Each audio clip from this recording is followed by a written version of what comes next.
On this episode of Survive and Thrive 8791, I share parts of my story and offer up the 5 suggestions that have helped me survive and thrive for the last 1,100 plus days. I share what happened as my anxiety became unmanageable. Help was just 3 words away. Those 3 words were, I need help. This will be a good one. Here we go. Good morning, good afternoon, good evening. What is up? Wherever you are, whatever you are doing, I hope you are having a great day. Welcome to another episode of Survive and Thrive 8791. I'm your host, Coach Decorah. We are in the Buck and Honey's remote studios over on the east side of our great capital city, Madison, Wisconsin. You can follow the podcast on Spotify, Apple Music, iHeartRadio, and YouTube at Survive and Thrive 8791. You can follow me on Instagram and Twitter, the big X at Decorah 8791, as well as hitting me up at Facebook at Tim Decorah. Don't forget to hit that subscribe button wherever you listen to the podcast. Leave me a comment if you like what you heard. If there's a topic or you know a guest who should or would love to tell their story, email me at tdecorah@gmail.com. Glad you could join us today wherever you happen to be. Our mission is to share stories and conversations that make you laugh, cry, and think, stimulating emotions, creating laughter, and inspiring the mind. A new episode will be released on Monday and Thursday morning, featuring a wide range of guests, including yours truly. The podcast will touch on many subjects such as grief, loss of a loved one, recovery, professional setback, divorce, success despite challenges, etc., etc.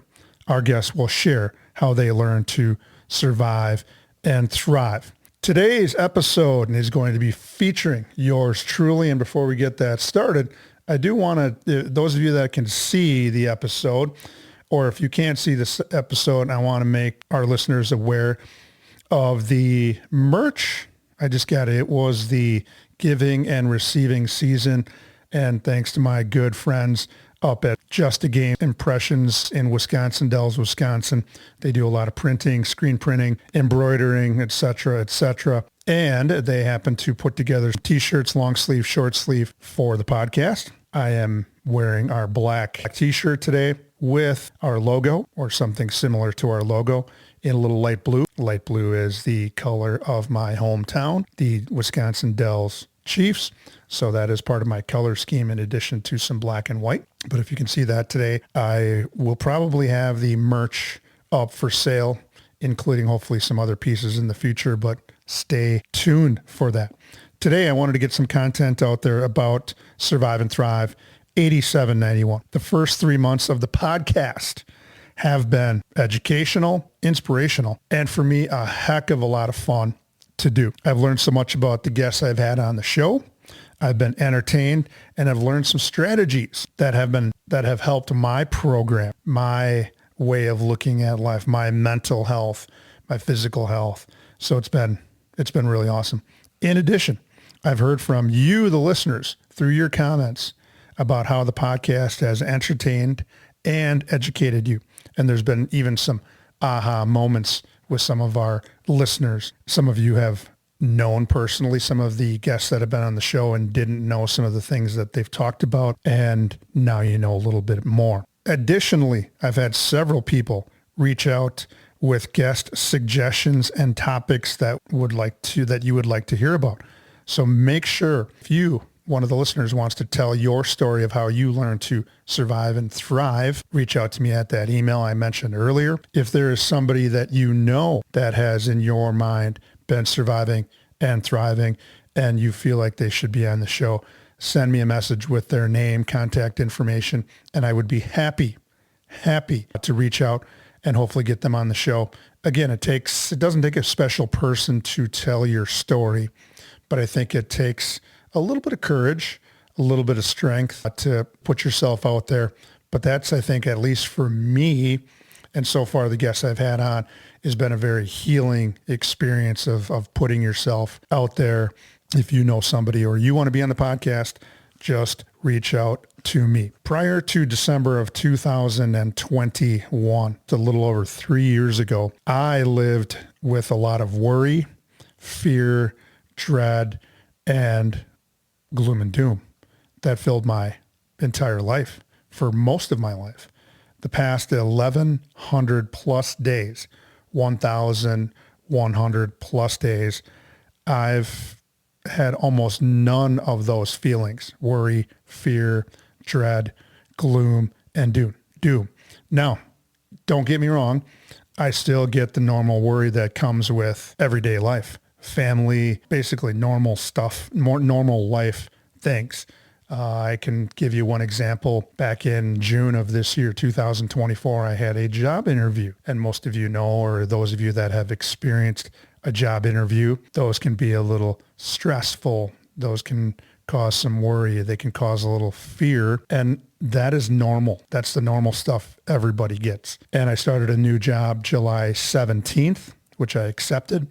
And along with that new job came a lot of fear, worry. Am I going to do what's right? What do I have to do? What's the job description? And just like my anxiety in 2021, I have reached out and asked for help with this new job. And when you ask for help, and when I asked for help, a lot of people came to my assistance. But I don't have those fears that used to dominate my life like they did for most of it.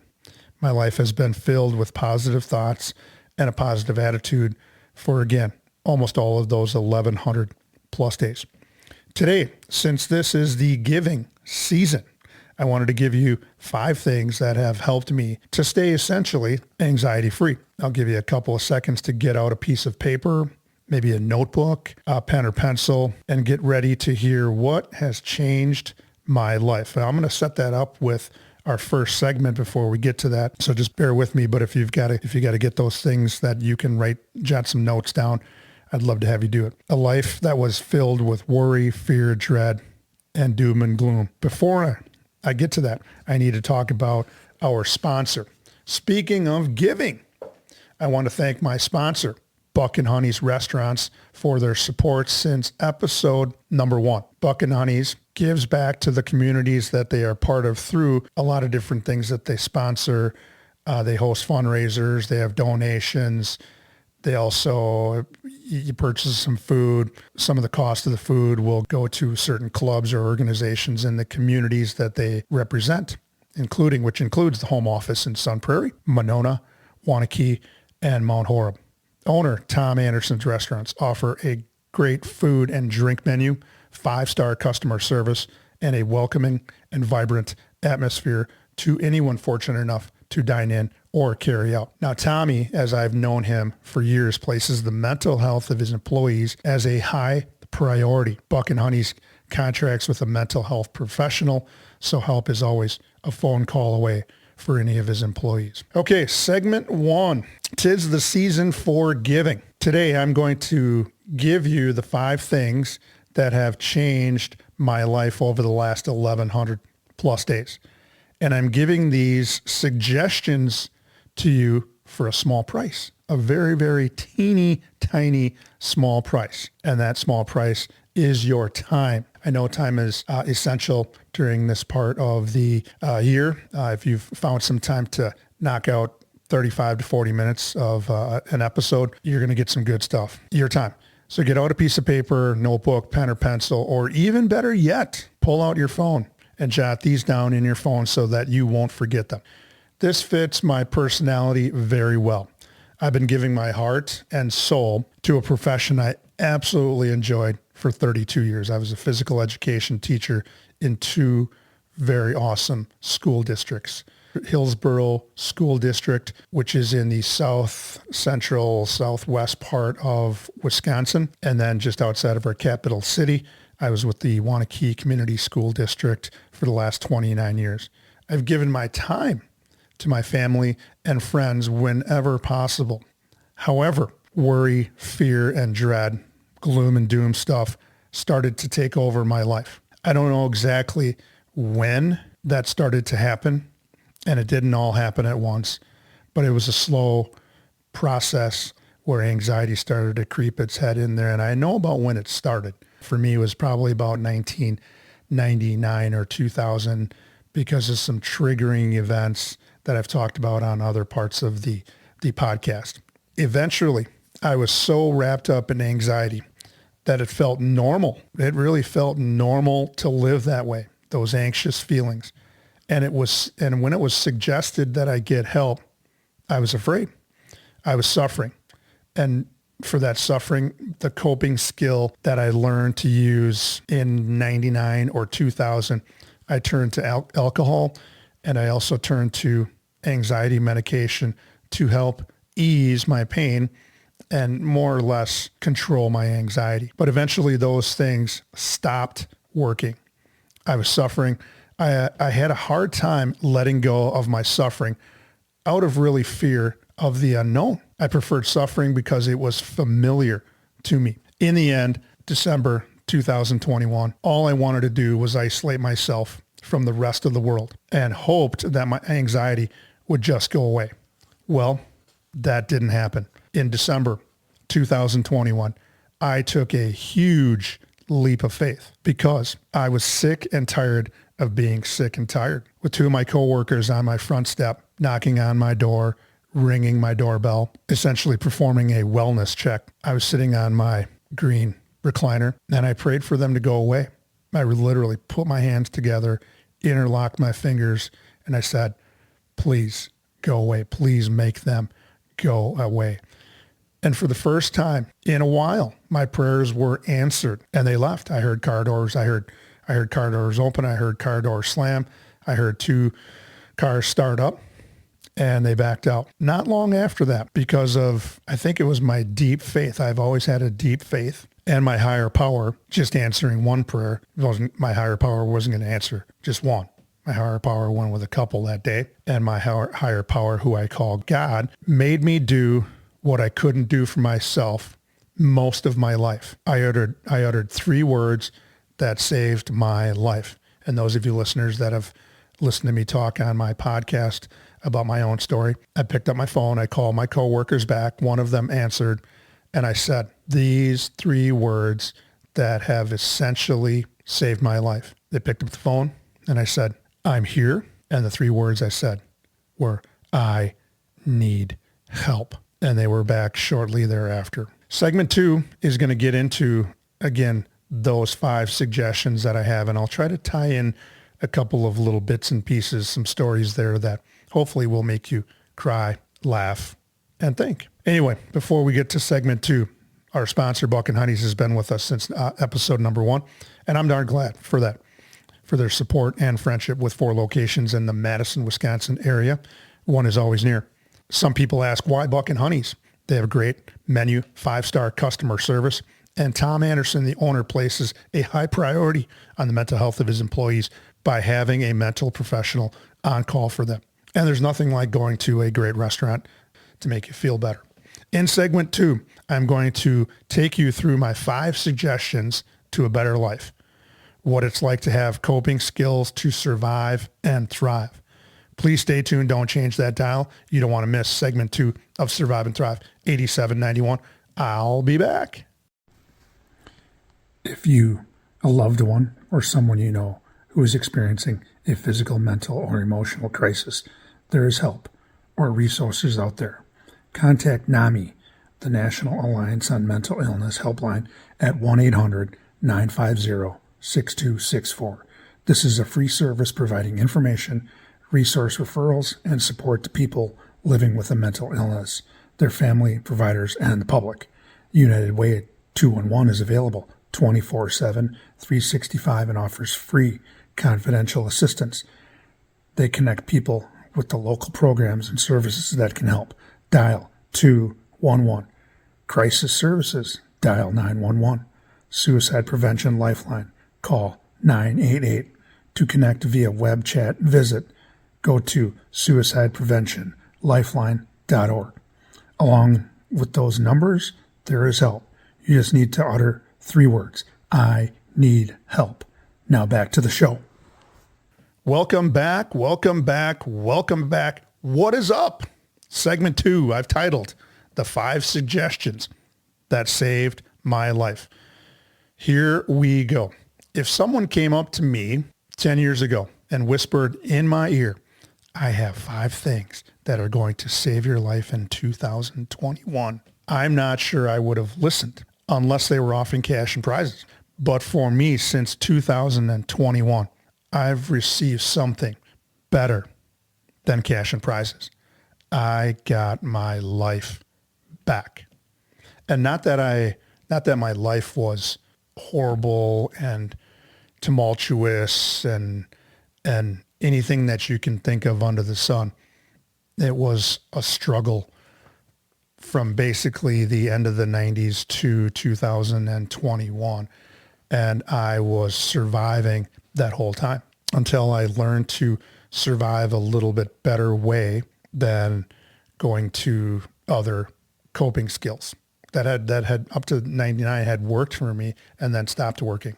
Here are those 5 suggestions. Get out that pen, get out that pencil, get out your phone, get ready to take some notes. Okay, suggestion number 1, get professional help or find a trusted friend that you can tell your deepest problems to. So in 2021, I was getting help at a mental health facility in Northern Illinois. Part of that was to address a couple of things. What I thought was an alcohol problem, but I also wanted for the first time to address my anxiety. So I was assigned a counselor. I was also assigned a psychiatrist, and they started to do some assessments. The first person I had talked to was a counselor, and she suggested that maybe after that first meeting where we got to know each other, she said, maybe you need to talk with our psychiatrist. Sat down with this gentleman, and it was right before the new year. We sat down, and he started to ask me some questions that I decided to answer truthfully. In the past, I would answer some of these questions in the not most truthful manner. Things like how many nights a week do you not sleep very well? For me, it was typically 5 or 6, sometimes even 7 nights a week. And I would say just a couple, 1 or 2. How often is your anxiety unmanageable? For me, it was every day, 24/7, 365 for a lot of years. I would usually answer that question with maybe a couple of days a week, but I had no idea how to cope with those things. My counselor and psychiatrist both did an evaluation, and it came back right before the first of the year 2022, came back with a diagnosis of generalized anxiety disorder. I get anxious over just about anything. For me, it was mild to severe because of the length of time that it would last. And it wasn't lasting a day or two. It was weeks and months and as well as years. And I started seeking some counseling with the counselor that I was assigned, and I started to go back in time and try to figure out when this all had started. And as I've stated in previous podcasts, it started back when I was a youngster, and then it resurfaced back in the late 90s and early 2000s, where I was triggered by some things in everyday normal life. But my anxiety would go off the charts, and I wouldn't be able to shut it down. So I got this help in 2021 with some coping strategies. Again, since that time, I've been almost 1,100 days anxiety free. That professional help just didn't end after a month or so. To this day, I still see my counselor about once a month. That used to be twice a month. That used to be once a week early on. And just talking about some of the things that have really bothered me and caused me and triggered my anxiety. Suggestion number 1, get professional help or find a trusted person that you can tell these things to. Suggestion number 2, make amends and offer up some forgiveness. First of all, the amends. What does that mean? I had to look that up myself. According to the internet, because the internet is always right, it said making amends is to do something to correct a mistake that one has made or a bad situation that one has caused. So for me, the big amends that I had to make was in March of 2022. Matter of fact, I also did the forgiveness. My mother passed away in 1997 at the age of 46. She herself probably suffered from anxiety, depression, PTSD, trauma from a young age. And in March of 2022, I had returned to her gravesite, probably one of the only 4 or 5 times I had done that. And because it was a suggestion from some people that thought that this would help my anxiety and help get rid of some of that, I made these amends at my mother's grave. And I basically said, Mom, I am sorry for the way I had acted in the last 10 years of her life. One of the things was after I graduated from high school in 1987, I went off to college, and then after college got into teaching and also got married and had kids of my own. And I was really absent from my mother's life. Probably at a time when she needed me the most, I was just not present. And the times I was present, it was either to drop my kids off, go over and visit their grandma, or see her at different celebrations, birthday parties, holiday season, and that was it. I wasn't there present as a son, and I wanted to offer up some amends to her. In hindsight, it was actually a good thing that I was not present in her life, because I was taking care of my family, my wife, and my kids, and essentially being what I thought was a good father. But I also at that time needed to be a good son, and I was not. I should have spent a little more time in her life other than for those other reasons, and I just was absent. And she passed away in 1997 at 46, and I had her for 28 years, and they were 28 of the very good years. There were ups and downs and things I had to deal with, and because I've made it this far, I would say that she did a very good job despite some of the things that she did not have that I had. Forgiveness on that, as well as making amends on that day. I said, Mom, I forgive you for what I thought was you being a bad parent. I said to myself, my mom wasn't a bad parent because I'm still alive today. She did the best. And I said, Mom, you did the best with what you had, which was not very much. She did not have her mom or dad in her life growing up. She was raised by her grandmother and my great uncle, essentially raised her and my other uncle. So she didn't have a lot of coping skills or parenting skills either. So I said, I forgive you, and you did the best you could. And as soon as I made amends and offered up some forgiveness, I don't know what it was. I call it a spiritual experience. There was no trees waving. There was no sun shining. The clouds didn't split and the sun started shining on me. Something happened that day. And because it was my mom and she was at the heart and root of a lot of my issues growing up and issues as a young adult and an older adult, once I got those things off my chest, out of my head, I instantly felt better. I don't know what it was. It was like a weight was lifted off my shoulders. It was like that. It was that bear hug that I had been in for over 50 years. All of a sudden fell to the ground, and I immediately felt better. I've tried to quantify or put a percentage on what happened that day and what I was able to get off my chest or out of my head. And I've said, and I've told people this, I said, I think I lost 40% of the things that gave me issues as a person growing up. And now, whenever something comes in that should bother me, that had bothered me in the past, would lead to stress, would lead to anxiety, would lead to panic. When it goes in there, into my head, it has somewhere to go. And in the past, it didn't. And that's when I would be into anxiety mode, worry, fear, dread, doom and gloom. And again, I am essentially free of those things. Suggestion number 3 is practice HOW, H-O-W. What is that? Be honest in your life. The H is honest. Be honest O is open to new ways of living. That's the O. And then the W in how is willing to try new things that will help you live a better life. Any of those, I tried to be as honest. I know when I just talked about answering some questions about my anxiety and my mental and physical health, I would often not be honest about those things. Now I'm honest about everything in my life. And one of the big things about being honest is telling my story and putting myself out there.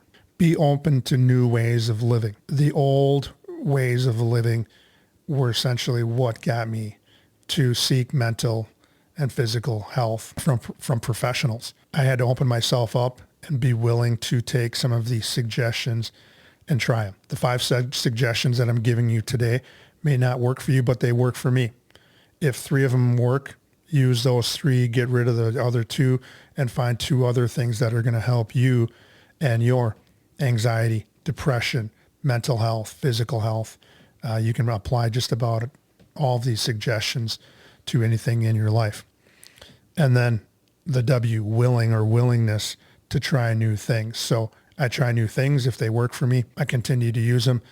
I'm always willing and looking for other people's suggestions as well. I'm a lifelong learner.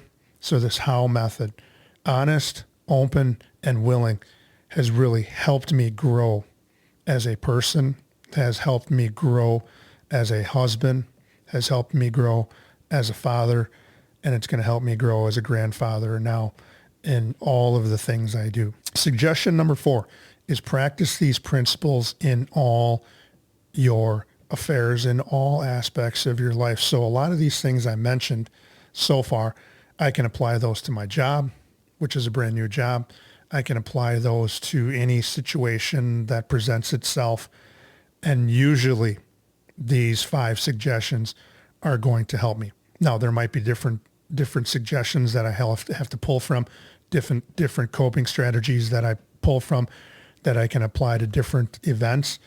But that's the good part about being a lifelong learner, open and willing to try new things for different situations that come up.